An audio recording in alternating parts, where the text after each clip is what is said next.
So let's go over here. This is Kai Lenny. He's going to talk about how he's being blocked.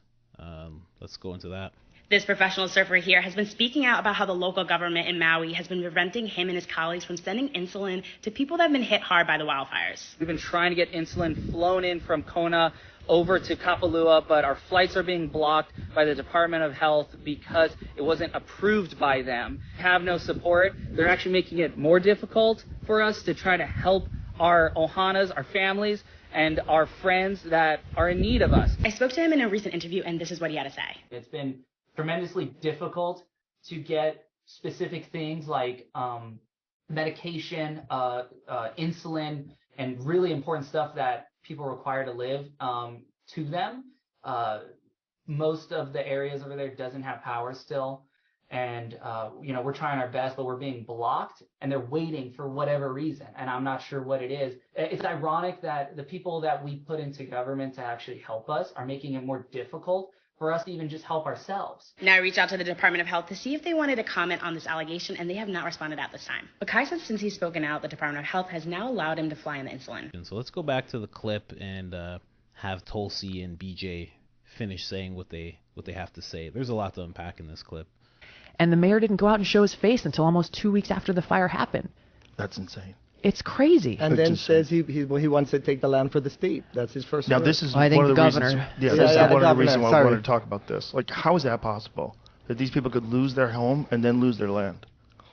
Like, how is that possible? It is the number one concern of people there in Lahaina, is that a few days after this happened, I haven't spoken to the governor, but he said in a press conference, he said, we're talking to the Attorney General. He said, I'm talking to my Attorney General to explore options for the state to take over that land and use it to build workforce housing or build a memorial to for the people who lost their lives. Yeah. But the fears that the people in Lahaina have, some of whom, like Archie Kalepa, famous surfer, community leader, Native Hawaiian leaders, families lived in Lahaina for 9 generations, now being told, well, the state, the governor is looking at taking that land, taking ownership of that land, that it is unconscionable.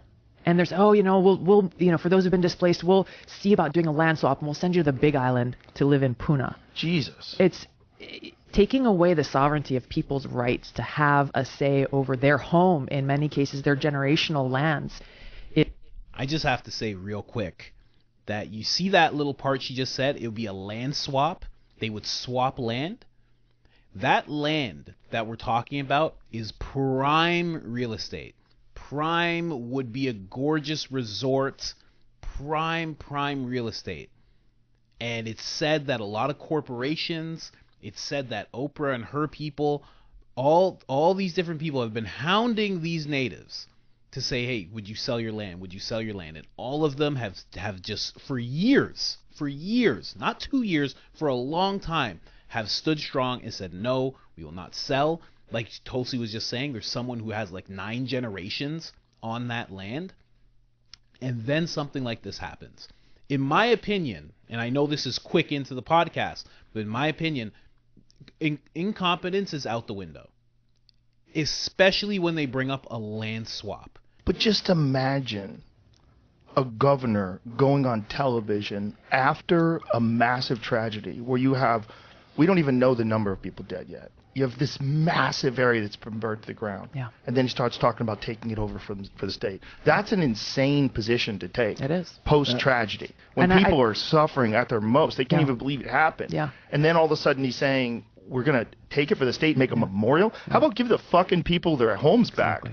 Exactly. One of the things we went over yesterday, which is a crazy number, we were looking at the amount of money that was accidentally sent to Ukraine. Like they oversent $6 billion. And then I said, well, how much would it cost to rebuild every house in the Maui fire? And it's $5 billion, $5 billion something. Yeah. Like that's just like accidental money. Yeah.